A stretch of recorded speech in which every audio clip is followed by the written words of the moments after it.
चलिए सोसाइटी में हम एक कदम और आगे बढ़ते हैं। देखिए 12th क्लास की बुक इंडियन सोसाइटी का चैप्टर 6 हम कर रहे हैं, the challenges of cultural diversity. इसका कल हमने आरंभ कर दिया था और आपको बहुत सारे कंसेप्ट्स इसके तहत सिखाएं। आज हम थोड़ी डिटेलिंग उनकी करते हुए आगे की ओर बढ़ेंगे। सब टॉपिक है cultural communities and the nation state. हमने कल्चरल कम्युनिटीज़ क्या होती हैं ये आपको समझा दिया था। इसके अंदर फर्दर और टॉपिक है the importance of community identity. इसके विषय पर भी हमने कल चर्चा की थी। थोड़ा और राइटिंग के माध्यम से आगे बढ़ते हैं। यहाँ पर लिखा हुआ है every human being needs a sense of stable identity to operate in this world. हमने कल इसके बारे में चर्चा की थी। आपको इस ब्रह्मांड में, इस विश्व में, वर्ल्ड का मतलब यहाँ पर ये है कि भाई जिस समय आप जहाँ पर बैठे हैं, ये जो क्लासरूम है, ये जो यहाँ पर सोशल रिलेशंस हैं, ये जो यहाँ पर आपकी एक जोग्राफिकल और क्लाइमेटिक कंडीशन है, जो भी यहाँ पर मार्केट आपको अवेलेबल है, आप इसमें स्टेबल मैनर में बिहेव करना चाहते हैं, यही आपका वर्ल्ड है। मुद्दे की कहानी ये है कि हर किसी को एक आइडेंटिटी की नीड होती है स्टेबल मैनर में बिहेव करने के लिए। और ये बिल्कुल वैसा ही है जैसा कल मैंने पूछा था शिवानी से कि भाई आप अपने बारे में यदि बताती हैं कि आप कौन हैं तो आप क्या बताएंगी। वो तब अनकंफर्टेबल नहीं हुई, वो अनस्टेबल इस वजह से नहीं हुई क्योंकि उनके पास एक आइडेंटिटी थी बताने के लिए। यानी कि इस क्लास में पढ़ने लिखने हेतु वो एक आइडेंटिटी के साथ स्थापित हुई हैं। आइडेंटिटी मतलब वो कैपेबल हैं मेरी भाषा समझने के लिए। ध्यान से समझिए, अगर उन्हें इस वर्ल्ड में, ये क्लास एक वर्ल्ड है अगर, और इस वर्ल्ड में उन्हें सर्वाइव करना है, उन्हें बिहेव करना है, तो उन्हें एक आइडेंटिटी की ज़रूरत है, एक स्टेबिलिटी के लिए। वो कैसे? मेरी बातचीत को वो समझ ही तब पाएंगी यदि वो एक स्तर पर इस भाषा को पहचानती हैं तो। यही कारण है कि इस भाषा को पहचानने की जो शुरुआत हुई वो उनके परिवार से हुई। उनके परिवार ने उन्हें एक मातृभाषा दी और उस मातृभाषा का अनुसरण करते हुए वो धीरे धीरे उस भाषा को समझ गई जो भाषा ज़्यादातर जनमानस बोल रहे हैं, या जो उस राष्ट्र की कोई ऑफिशियल भाषा है, या किन्हीं देशों की जो नेशनल लैंग्वेज भी होती है। भारत की ऐसी कोई नेशनल लैंग्वेज नहीं है, बट कई देशों की होती है।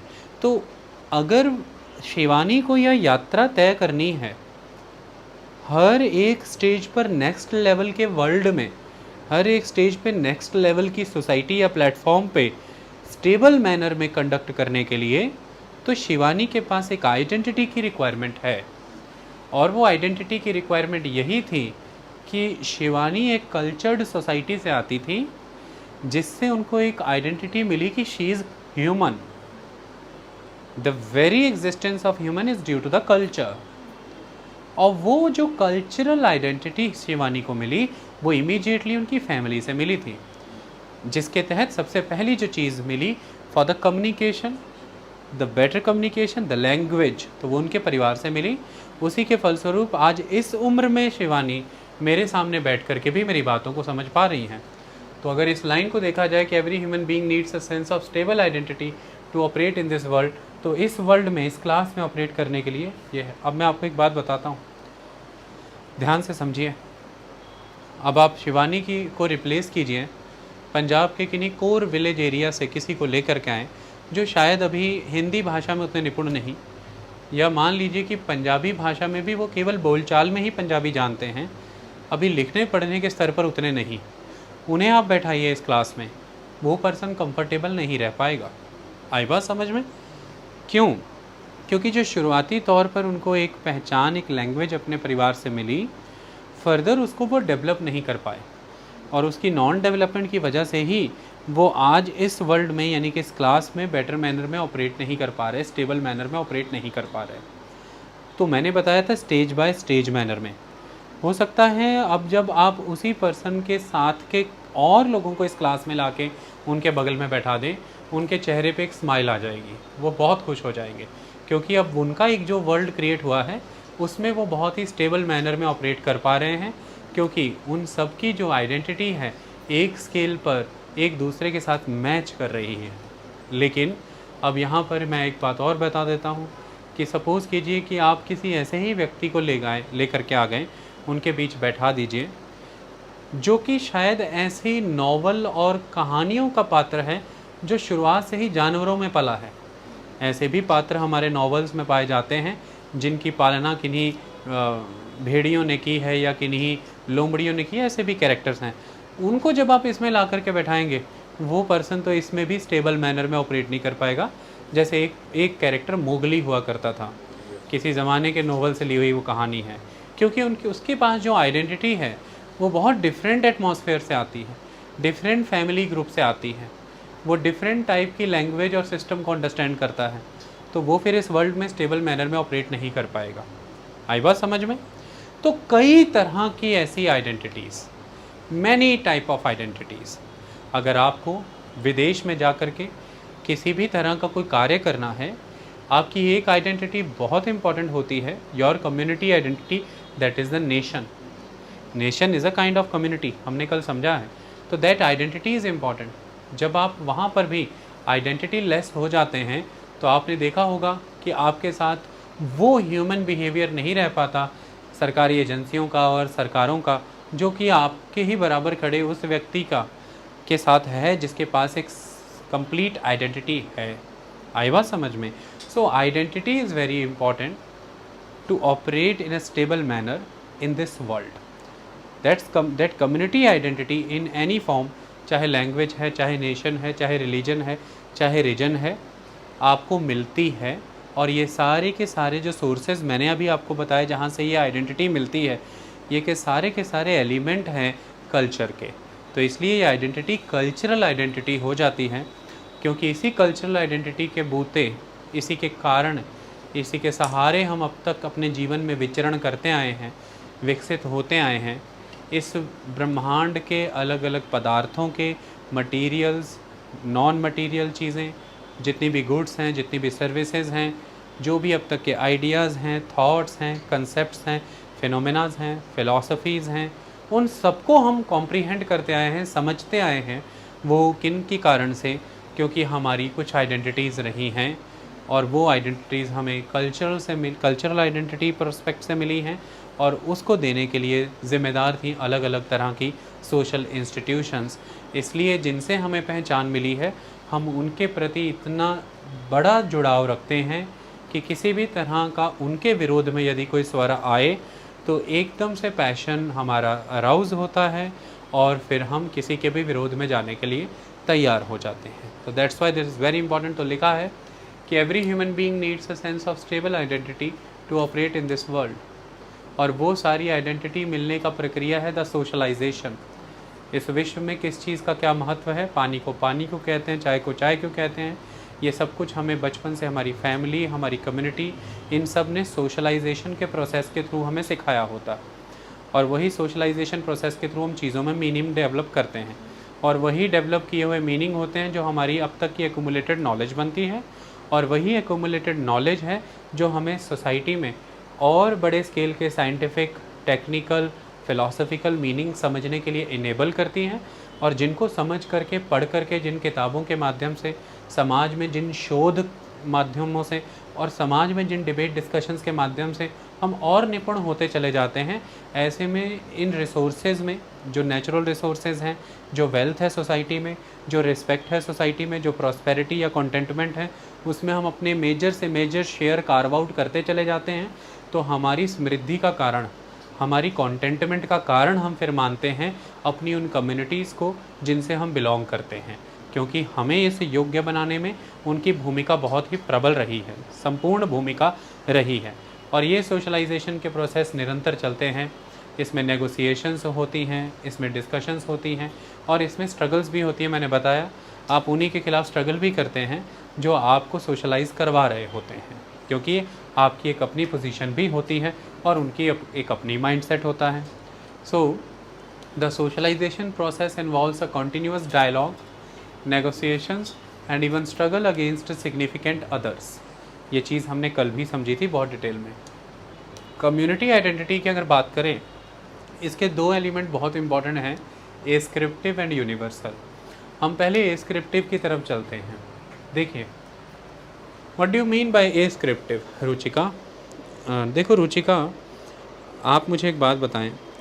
जैसे कि सपोज़ हमारा चैनल या कोई भी और चैनल है या कोई न्यूज़पेपर है, आपने उसका मंथली या क्वार्टरली या एनुअली सब्सक्रिप्शन लिया होगा।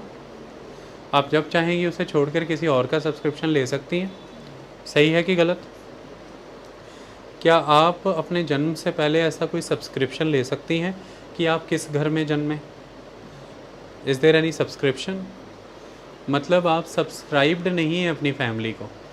जिस फैमिली में आपका जन्म हुआ, जिस फैमिली से आप बिलोंग करती हैं, आपने उसका सब्सक्रिप्शन नहीं लिया। यू आर नॉट सब्सक्राइब्ड, मतलब आप एस्क्राइब्ड हैं। You are ascribed to that particular family. तो ऐसे में जब हम कम्युनिटी आइडेंटिटी की बात करते हैं, हमें जो आइडेंटिटी है वो कम्युनिटी से आई है, उसका एक प्रोमिनेंट फीचर है एस्क्रिप्शन। यानी कि इस आइडेंटिटी की शुरुआत का सबसे पहला कारण होता है हमारा किसी परिवार में जन्म। हम जिस परिवार में जन्म ले जाते हैं उसी फैमिली के द्वारा शुरुआत होती है हमें आइडेंटिटीज़ देने की। हमने ये पढ़ा था और ये प्योरली एक्सीडेंटल है। यानी कि आपने उस परिवार का मेंबर बनने के लिए कोई क्वालिफ़िकेशन एक्वायर नहीं की, आपने अब तक ऐसा कोई अकम्पलिशमेंट अचीव नहीं की जिसकी वजह से आपको उस फैमिली की मेंबरशिप मिले, आपने कोई स्किल्स नहीं डेवलप की जो आपको वहाँ की मेंबरशिप मिले, ना कोई क्वालिफ़िकेशन है, ना कोई अकम्पलिशमेंट अचीव की है, ना कोई आपके अंदर स्किल्स हैं और ना ही अब तक के कोई एफ़र्ट्स आपने किए। ऐसा आपके द्वारा कुछ नहीं किया गया कि आप डिज़र्व करते हैं कि आप उस फैमिली में आएँ, लेकिन फिर भी आप उस फैमिली में हैं और उसी फैमिली में होने की वजह से वो फैमिली जिस लार्जर कम्युनिटी का पार्ट है, उसी डायरेक्शन में, उसी कॉन्टेक्स्ट में आपको भी आइडेंटिटीज़ मिलनी शुरू हो गई हैं। इसका मतलब आपकी मेंबरशिप उस फैमिली में ट्रूली एक्सीडेंटल थी और ये जो आपको आइडेंटिटी मिलनी शुरू हुई, ये एक एक्सीडेंटल मेंबरशिप की वजह से मिलनी शुरू हुई। यानी कि आपके कोई एफ़र्ट्स, आपकी कोई क्वालिफ़िकेशन, आपके कोई स्किल्स या आपकी ऐसी कोई डिज़र्विंग कैंडिडेचर नहीं थी कि आप उस घर में आए और आपको आइडेंटिटी मिलनी शुरू हो गई। लेकिन ये एक्सीडेंटल होते हुए भी आपकी लाइफ में इतनी टोटल है, इतनी कंप्लीट है, इतनी पैरामाउंट है कि आपके लिए ये सुप्रीम है। एक वो चीज़ जो हमने अपनी इच्छा से नहीं चुनी, हमें मिली है, हमें एक्सीडेंट में मिली है, लेकिन फिर भी वो हमारे लिए सर्वोपरि हो जाती है। ये एक सोशल फैक्ट है। ये अपने आप में पैराडॉक्स है, विरोधाभास है, पर ये सत्य है। आपको कोई चीज़, आप किसी भी, हम अक्सर मानते हैं कि हमें उन चीज़ों से लगाव अधिक होता है जो हमने अपनी स्वेच्छा से चुनी है, तोल मोल करके, हर पक्ष पे विचार करके, लेकिन ऐसा नहीं है। सोसाइटी के संदर्भ में जब हम बात करते हैं तो हम जब कम्युनिटी आइडेंटिटीज़ के विषय में पढ़ते हैं तो हमें ये समझ में आता है कि जो समाज का मूल आधार है, वो जो हमारी पहचान जिस कम्युनिटी से आई है उसमें हमारा जन्म ही हमारी इच्छा से नहीं हुआ, और फिर भी हमारे लिए वो with the passage of time इतनी सुप्रीम और सर्वोपरि हो जाती है वो आइडेंटिटी कि हम उससे इतना स्ट्रांगली बिलोंग करते हैं कि उसके विरोध में यदि कोई स्वर आता है तो हमें स्वीकार्य योग्य नहीं होता है। That is the level of your belongingness. तो ये पैराडॉक्स कैसे हुआ? जो चीज़ एक्सीडेंटली मिली उससे इतनी इमोशनल, इतनी इंटेंस अटैचमेंट कैसे हुई? उसका कारण अभी मैंने बताया कि आप जो आप हैं, आपका जो अस्तित्व है, आपकी जो एग्जिस्टेंस के मीनिंग हैं, वो आपको उसी एक्सीडेंटल सब्सक्रिप्शन से मिली है। यानी कि अगर आप जिस भी किसी फैमिली ग्रुप में एस्क्राइब्ड हैं वहाँ ना होते तो शायद आप कुछ और होते। आप एक ऐसी फैमिली में जन्मे हैं जो सिखिज़म को मानती है, या जो हिंदुइज़म को मानती है, या जो इस्लाम को मानती है, या जो जैन या बुद्ध या क्रिश्चियनिटी या पारसी को मानती है। अब आप विचार करके देखिए, आपका पूरा जीवन ही उस दिशा में बढ़ जाएगा। यानी कि अगर मान लीजिए आप ऐसे परिवार में जन्मे हैं जो इस्लाम में यकीन रखते हैं, तो हो सकता है आप आजीवन मूर्ति पूजा ना करें, आप मूर्ति पूजन का खंडन करेंगे, क्योंकि इस्लाम में मूर्ति पूजा निषेध है, आइडल वर्शिप नहीं कर सकते।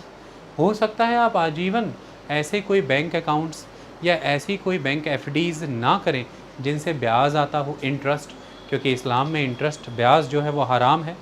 इसलिए इस्लामिक बैंकिंग का कंसेप्ट चलता है उन कंट्रीज़ में जो प्रिडोमिनेंटली मुस्लिम हैं, क्योंकि मुसलमान जो शब्द है इसका ओरिजिन दैट इज़ मुसल्लम ईमान, तो वो ये मानते हैं कि इसके तहत जो मुसल्लम ईमान है, द कंप्लीट ईमान, दैट सुप्रीम ईमान, वो किसी के भी ब्याज को खाने की अनुमति नहीं देता। तो वहाँ का कल्चर ही अलग हो गया। लेकिन आप विचार करिए, यही अगर आपका जन्म हिंदुइज़्म में हुआ होता तो आपके तो जीवन के आरंभ से लेकर के अंत तक रीति रिवाज मूर्तियों के इर्द गिर्द घूमते, और मूर्तियाँ आपके जीवन में ईश्वर के ही समान होती। मूर्ति पूजन इतना महत्वपूर्ण होता, आप उन्हें भिन्न विभिन्न रूपों में करते। तो अब आप 18 बरस के हैं, एक हिंदू परिवार में जन्म लेके, और एक आपका मित्र भी 18 बरस का एक मुस्लिम परिवार में जन्म लेके। दोनों ने कभी एफर्ट्स नहीं किए थे। दोनों को बैठा के पूछा जाए कि कोई स्पेशल क्वालिफ़िकेशन थी या कुछ भी ऐसी अकम्पलिशमेंट थी कि तुम हिंदू परिवार में जन्मे और तुम मुस्लिम, तो दोनों का आंसर होगा कि नो, इसमें हमारी कोई कोशिश नहीं थी। बाय गॉड विल ये मुस्लिम में जन्मा और मैं हिंदू में, यानी कि ये जो हमें आइडेंटिटी मिली ये एस्क्राइब्ड है, एस्क्रिप्टिव है, हमारी डिसाइड की हुई नहीं है। लेकिन फिर भी जब वो जो हिंदू 18 बरस का अपने मित्र को ये कहेगा कि तुम्हारे धर्म में ये जो मूर्ति पूजा का खंडन है, मैं इस बात का खंडन करता हूँ, और मुस्लिम जब हिंदू को कहेगा कि तुम जो मूर्ति पूजा करते हो, मैं इस विधि का खंडन करता हूँ, आप इनकी मित्रता को ख़त्म होते देखेंगे। देखिए, मित्रता चूज़ की हुई थी, फ्रेंडशिप जो है वो बाई चॉइस आई थी, उसको दोनों ने चुना था। दोनों ने लंबे समय तक एक दूसरे का साथ दिया, गुण अवगुण देखे, देखा कि एक दूसरे को हम बुली नहीं करते, एक दूसरे को जब कोई बुली करता है तो हम सपोर्ट में आते हैं, सब कुछ बहुत अच्छा था। लेकिन जब दोनों ने एक दूसरे की कम्युनिटी आइडेंटिटी पे प्रश्न खड़े करने शुरू कर दिए, हो सकता है दोनों डिस्टेंस कर जाएं, दूर हो जाएं। ये कैसा हुआ? सब्सक्राइब्ड रिलेशन कॉम्प्रोमाइज़ हो गया एस्क्राइब्ड आइडेंटिटी के सामने। उसका कारण है, उसका रीज़न बताता हूँ। उसका रीज़न ये है कि ये जो 18 बरस का लड़का हिंदू और 18 बरस का लड़का मुस्लिम है, इनको ये जो दोस्ती शब्द के मायने हैं, फ्रेंडशिप क्या होती है, किसी को बुली नहीं करना, किसी को प्रताड़ित नहीं करना, किसी के धर्म, मत, पंथ, क्षेत्र, परिवार, जाति, कुल को लेकर के कोई टिप्पणी नहीं करना, प्यासे को जल देना, मुसीबत में मदद करना, दीन गुरबे गरीबों के साथ रहना। एक्चुअली में ये जो फ्रेंडशिप कोई फ्रेंडशिप होती है और एक दूसरे का साथ देना है, ये दोनों को बताया भी तो इनकी कम्युनिटीज़ नहीं था ना। ये जो भी आज चीज़ों को सब्सक्राइब कर रहे हैं, वो जो सब्सक्रिप्शन इनके द्वारा लिए जा रहे हैं लाइफ में, चाहे वो मैरिज है, चाहे फ्रेंडशिप है, चाहे व्यापारिक संबंध हैं, उन सब के पीछे जो मूल इनकी सिद्धांत हैं, जो इनके विचार हैं, जो इनका ज्ञान है, उसका स्रोत कौन है? वो कम्युनिटी आइडेंटिटी, जिसके फलस्वरूप ही ये इन चीज़ों को सीख पाए, समझ पाए और आज मायने देते हैं। तो ऐसे में उसे कॉम्प्रोमाइज़ कैसे किया जा सकता है किसी भी और सब्सक्राइब्ड चीज़ों के लिए? That is not at all possible. तो वो बहुत ही पैरामाउंट हो जाती है, क्योंकि आज ये खुद को यदि एग्जिस्टेंट पा रहे हैं, अगर ये खुद की कोई आइडेंटिटी पा रहे हैं, अगर इनका कोई नाम है और उस नाम के साथ जुड़े हुए इनके कोई मजहब या फिर इनकी जो समाज कुल की कोई आइडेंटिटी है, इसकी वजह से आज ये 18 बरस तक पहुँचे हैं, ये उसे कॉम्प्रोमाइज़ नहीं कर सकते। शादियों में, त्योहारों में, दावतों में इन्हें जो स्नेह मिला है, इन्हें जो प्रेम मिला, इन्हें जो सम्मान मिला है, इन्होंने अपने ज़िंदगी के अब तक जो बेशकीमती यादगार समय बिताए हैं, इन्होंने अब तक जो अथाह संबंध बनाए हैं, चाहे कोई बुआ थी या खाला थी, उसकी गोद में खेले हैं, ये सिर्फ़ और सिर्फ उस एक्सीडेंटल एस्क्रिप्शन की वजह से ही था। एक झटके में ये उसे कभी भी कॉम्प्रोमाइज़ नहीं कर सकते हैं, क्योंकि ये जो आज हैं ये एक कलेक्शन है, collection of different type of emotions, knowledge, experiences and expressions.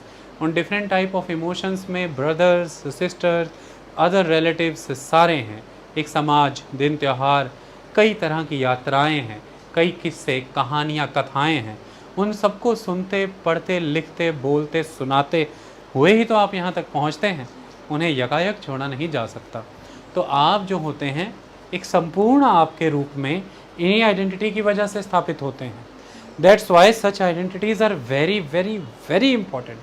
अब कितना भी राष्ट्र बना लें, नेशन कितना भी बन जाए, लेकिन इस तरह की आइडेंटिटीज़ कॉम्प्रोमाइज़ हो पाना ऑलमोस्ट इम्पॉसिबल हो जाता है या किसी ना किसी फॉर्म में उभर करके आती हैं।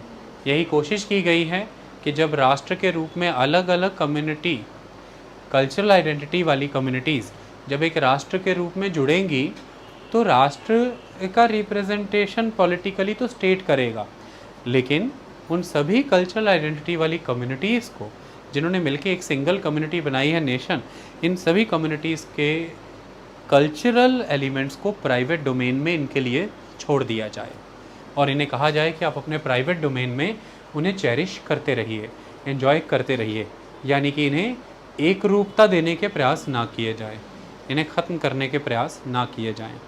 लेकिन such cultural identities are very very important and कई बार इन्हें प्रोवोकेटिव मैनर में यूज़ भी किया जाता है, वो हम अभी सुनेंगे। पर अब आप ये तो महसूस करने लगे दूसरे लेक्चर के इस आरंभ से ही कि नेशन को स्ट्रॉन्ग करने के नाम पर एक स्टेट अगर किसी भी तरह से कल्चरल डाइवर्सिटीज़ को ख़त्म करने की ओर बढ़ेगा और किसी एक डोमिनेंट कल्चरल कम्युनिटी की आइडेंटिटी ही दूसरी कम्युनिटीज़ के ऊपर सुपर इम्पोज्ड करना चाहेगा, तो ऐसे में फिर एजर्टिव हो जाएंगी वो बाकी सारी की सारी कल्चरल आइडेंटिटी से उत्पन्न हुई कम्युनिटीज़। और वो जो उनका असर्टिव कैरेक्टर होगा, हो सकता है कि लंबे समय तक वो पीसफुल डेमोन्स्ट्रेशंस हों, वो धरने प्रदर्शन हो, लेकिन अगर उन्हें फिर कोई स्पेस या रूम नहीं मिलेगा तो वो एजर्शन किसी समय में सेसेशन, आर्म्ड रिबिलियन, इंसर्जेंसीज इनमें बदलने लगता है। और एक स्टेट को इन सबसे निपटना होता है। तो कितना बड़ा है ये प्रश्न कि जब एक राष्ट्र में किसी भी तरह की इंसर्जेंसीज हैं, कोई रिबिलियंस हैं, कोई हथियारबद्ध विद्रोह हैं, सेसेशनिस्ट टेंडेंसीज़ हैं, तो एक स्टेट को उसे कैसे मैनेज करना है। क्या स्टेट एक ब्रूटल फोर्स का यूज़ करके, अपनी शक्तियों का प्रयोग करके, उनका दमन करके उनका समूल नाश कर दे तो समाधान हल हो जाएगा? बिल्कुल भी नहीं, ये समाधान नहीं होता है, क्योंकि आप रूट कॉज को पहचान नहीं पा रहे कि एक नेशन के रूप में जो आपने एक कम्युनिटी बनाई है, वो कम्युनिटी मेजॉरिटी कल्चरल कम्युनिटी के एलिमेंट्स को तो ज़रूर रिप्रेजेंट करती है। आप उन्हीं एलिमेंट्स को दूसरी साइज़ में छोटी कल्चरल कम्युनिटीज़ के ऊपर सुपर इम्पोज करना चाहते हैं, जबकि सभी कल्चरल कम्युनिटीज़ के प्लस प्लस और प्लस होने से एक फाइनल कम्युनिटी आई थी नेशन। इसमें उनकी संख्या, उनके नंबर्स मैटर नहीं करते, वो सारे के सारे होल सम वन यूनिट हैं। चाहे किसी की जनसंख्या 80 करोड़ है, किसी की जनसंख्या 2 करोड़ है, 80 करोड़ वाला भी एक ही यूनिट है, 2 करोड़ वाला भी एक यूनिट है और 2000 वाले भी एक ही यूनिट है। ये प्लस होकर के टोटल 3 यूनिट बने हैं। और ये जो संख्या 3 आई है, 3 यूनिट वाली, ये नेशन है। इसमें से कोई एक भी माइनस होता है तो नेशन का स्टेटस घटता है। ऐसे में आप जब संख्या बल के आधार पर इसे आंकते हैं, जब राष्ट्र के पैरोकार, नीतिकार संख्या बल के आधार पर आंकते हैं और कई लोग खड़े होकर के कहते हैं कि ये मुट्ठी भर से लोग नाक में दम किए हुए हैं, इनकी खातिर क्या अब हम अपने विचारों को संपूर्ण रूप में अभिव्यक्त ना करें? हिंदुस्तान है तो किनका है पता लगाओ।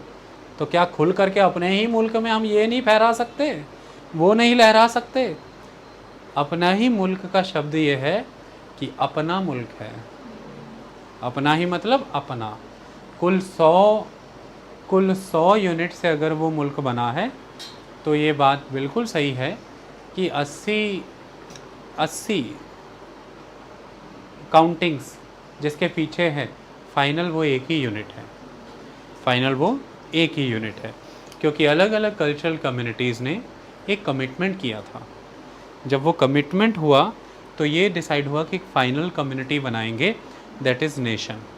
फिर उसमें ये सवाल आया कि हम छोटी छोटी कल्चरल कम्युनिटी हैं नंबर वाइज, तो वो जो बिग कम्युनिटी बनेगी उसमें हमारे इंटरेस्ट सब होंगे ना। वो जो मेजर कल्चरल कम्युनिटी है वो हमें डोमिनेट तो नहीं कर जाएगी।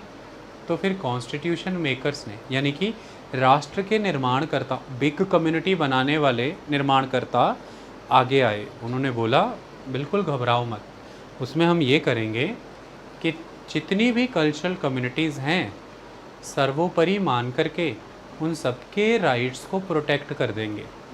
इसलिए माइनॉरिटी के राइट्स प्रोटेक्ट करना एक सर्वोपरि जिम्मेदारी हो जाती है और संविधान के शुरुआती अंगों में ही जैसे ही आप राष्ट्र को परिभाषित कर दें, आर्टिकल 1 से 4 तक यूनियन एंड टेरिटरीज, जैसे ही आप नागरिक को परिभाषित कर दें, आर्टिकल 5 to 11, वैसे ही इमीडिएटली फिर अधिकार आ जाते हैं।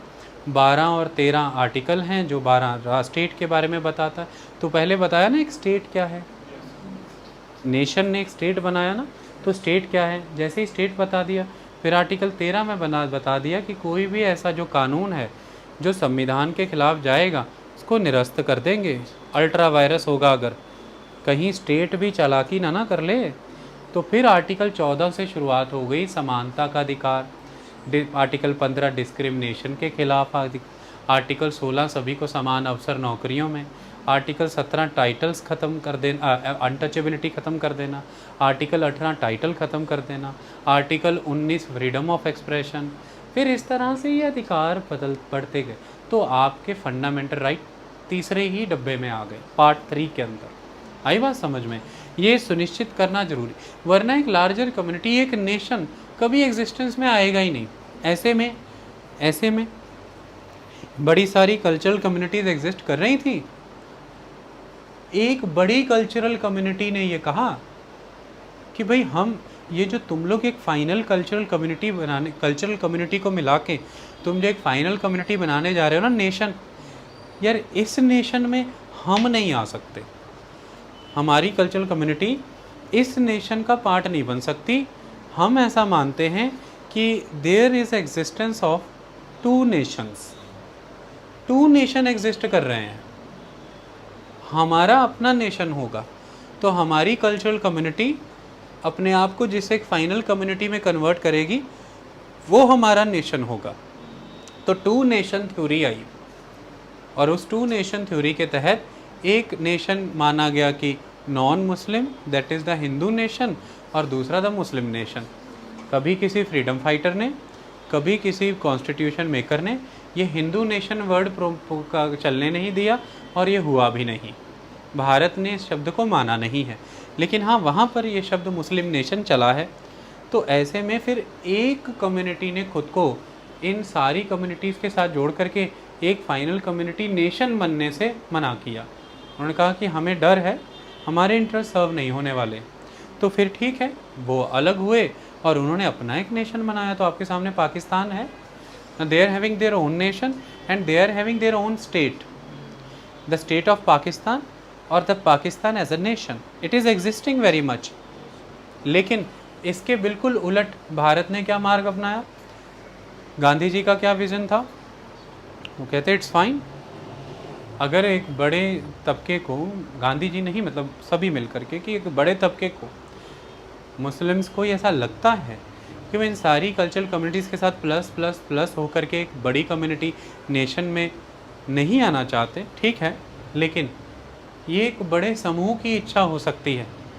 अब इधर खड़ी जो एक फाइनल कम्युनिटी भारत बनेगा, उसकी इच्छा पूछो क्या है? तो भाई पूछा कि आपकी इच्छा क्या है? तो उनका इच्छा ये थी कि खुले निमंत्रण है जो भी मुस्लिम इन कल्चरल कम्युनिटीज़ के साथ जुड़ कर के भारतीय रूप में एक फाइनल कम्युनिटी यानी कि नेशन का हिस्सा बनना चाहते हैं, उन्हें खुली बाहों से निमंत्रण है, आप स्वीकार हैं, आइए। तो जिन्होंने स्वयं इच्छा से भारत नाम की उस फाइनल कम्युनिटी को एक unified single community that is nation को चुना, फिर उन सब के लिए प्रोटेक्शन के अधिकार संविधान में हैं। तो सिख एक कम्युनिटी के रूप में एग्जिस्ट हुए, मुस्लिम्स हुए, बौद्ध हुए, जैन हुए, ईसाई हुए, पारसी हुए, ये सभी के सभी अलग अलग कल्चरल कम्युनिटी के तौर पे हुए। 1+1+1+1 प्लस हिंदू दैट इज़ +1, सब मिलके एक राष्ट्र बने, भारतीय राष्ट्र, एक फाइनल कम्युनिटी। और ऐसे में जितनी भी माइनॉरिटीज़ कम्युनिटीज़ हैं उनके लिए तकरीबन प्रोटेक्शन के लॉज कॉन्स्टिट्यूशन में है। और दूसरा एक अधिकार ये भी है कि आपके जो पर्सनल लॉज हैं वो भी इंटैक्ट रहेंगे, आपके अपने पर्सनल लॉज भी इंटैक्ट रहेंगे। जो देश के स्तर पर संविधान बनाया जाएगा और जो स्टैंडर्ड लॉज होंगे, जो स्टैंडर्ड सिविल कोड होंगे, कोशिश की जाएगी कि उनको आप पे रोपित ना किया जाए, उनको आप पे थोपा ना जाए, ताकि आपकी जो एक भारतीय रूप में कॉमन एक कम्युनिटी हमने बनाई, वो कॉमन कम्युनिटी कहीं आपकी जो एक इंडिविजुअल कल्चरल कम्युनिटी आइडेंटिटी है उसको इरोड करके आपको स्टैंडर्डाइज ना कर दे। क्योंकि जो संसद में नियम बनेंगे उसके वाया जो संविधान में परिवर्तन लाए जाते हैं उसमें हो ये जाता है कि ये तो सत्य है कि मेजॉरिटी कम्युनिटी ही, जैसे डोमिनेंट कम्युनिटी बुक में बताया है, जो मेजॉरिटी कम्युनिटी है द डोमिनेंट कम्युनिटी, उसका वोट बैंक इलेक्टोरल सिस्टम के तहत संसद में डोमिनेंस होगा तो कानून वहाँ से बनेंगे। फिर संसद में डोमिनेंस है तो संविधान में संशोधन भी वहाँ से होंगे। तो इस तरह से वो कानून और संविधान में किए गए वो संशोधन एक तरह से कहीं उसी लार्ज कल्चरल कम्युनिटी की लीगल एक्सप्रेशंस तो नहीं है। कहने को तो वो संविधान का नियम हो जाएगा और कहने को तो वो संसद में पारित कानून हो जाएगा, लेकिन पता लगाना होगा कि वो जो कानून है बिल्कुल वैसा तो नहीं कि जैसे कभी ब्रिटिश महारानी की इच्छा भारत का कानून कहलाता था, या भारत में ब्रिटिश महारानी के नुमाइंदे गवर्नर जनरल की डायरेक्शंस और ऑर्डर भारत का कानून बन जाता था। तो कहीं ये उस ब्रिटिश महारानी को और इस गवर्नर जनरल्स को कहीं वो मेजॉरिटी कम्युनिटी तो नहीं संसद में रिप्लेस करके अपनी इच्छाओं को सारे विधि सम्मत तरीके से नियम और कानून बना करके संविधान के माध्यम से और संसद के माध्यम से अपनी इच्छा लीगल मैनर में देश में लागू कराए और फिर ये कहे कि ये तो कानून है, और सारी कल्चरल कम्युनिटी को अब देश के इस कानून को मानना होगा। जब वो कल्चरल कम्युनिटी कहेंगे कि ये तो ऐसा लगता है कि जो आपकी कल्चरल कम्युनिटी थी उसी का थॉट लॉ बन करके हम पर थोपा जा रहा है, हम इसको नहीं पालन करते, तो फिर यही वाली लार्ज कल्चरल कम्युनिटी ही क्योंकि सरकार में है तो ये फिर ऐसा कहेगी कि ये लोग राष्ट्र के कानून नहीं मान रहे, तो अब स्टेट इनको सीधा करे जरा, तो राज्य इनको जरा सुधारे। तो फिर राज्य जो कि एक तरह की लीगल इंस्टीट्यूट है उस नेशन की, तो वो फिर लीगल और पॉलिटिकल इंस्टीट्यूशंस फिर एक्टिवेट होंगी और उन कल्चरल कम्युनिटी से ये लॉज फॉलो कराएंगी। ये दमन हो सकता है, इसे दमन कहा जा सकता है। और इसीलिए फिर यूनिफॉर्म सिविल कोड्स की हिदायत दी गई है, यूनिफॉर्म सिविल कोड की हिदायत दी गई है directive principle of state policy में, पर उसे कभी भी संविधान के प्रबंधों के तहत एक परमानेंट कानून बना करके संविधान के द्वारा कॉन्स्टिट्यूशनल लॉ बना के नहीं दिया गया है। एक हिदायत दी गई है कि जब वो समय आएगा जब सारी कल्चरल कम्युनिटीज़, ये जो फाइनल कम्युनिटी नेशन है, इसके साथ एकीकार हो जाएंगी, जब नेशन उतना मैच्योर हो जाएगा, कल्चरल कम्युनिटीज़ उतनी प्रोग्रेस कर जाएंगी कि ये जो अंतर है ये भेद ही खत्म हो जाएगा। जब हर कल्चरल कम्युनिटी को दिखेगा कि हम पूरी तरह से राष्ट्र में अभिव्यक्त होती हैं और राष्ट्र संपूर्ण कार्य जो करता है उनसे प्रगति केवल हमारी ही होती है, तो तब फिर ये भेद नहीं रह जाएगा। और जब ये भेद नहीं रह जाएगा फिर ये इच्छा होगी इस राष्ट्र की, क्योंकि ये इच्छा हर कल्चरल कम्युनिटी की तरफ से ही आ रही होगी कि अब अलग अलग अकेले कोड की नीड नहीं, अब तो मैं और राष्ट्र एकीकार हो चुका है, लेकिन अब आप ऐसा करिए कि एक ऐसा कोड लेकर के आएँ, सिविल कोड, जो यूनिफॉर्म हो सबके लिए। तो फिर उसके लिए प्रावधान रखना हो, तब कहीं राज्य इसको नकारे ना, तब कहीं स्टेट इसे नकारे ना, इसलिए उसे हिदायत के रूप में चौथे भाग में रख दिया गया है। Directive principle of state policy में स्टेट को डायरेक्शन दे दी गई है, लेकिन इसे यदि संसद या विधानसभाओं में अपनी ब्रूट मेजॉरिटी के दम पर, संविधान में वो केवल लिखा है हिदायतों के रूप में, डायरेक्शंस के रूप में, इस बहाने संविधान की दुहाई दे करके अगर यूनिफॉर्म सिविल कोड लगा करके हमारा उद्देश्य केवल और केवल पर्सनल लॉज, जिसका अर्थ केवल एक धर्म, एक कौम या एक विधि विधान नहीं, उन कल्चरल कम्युनिटीज़ की वेरी एग्जिस्टेंस के ऊपर अटैक करना है, जिनके आपसी कॉन्ट्रैक्ट से ही ये फाइनल कम्युनिटी यानी कि राष्ट्र आया, तो फिर ये राष्ट्र का उन पर अतिक्रमण होगा। और जब फिर राष्ट्र इस रूप में अतिक्रमण करता है, वो लोग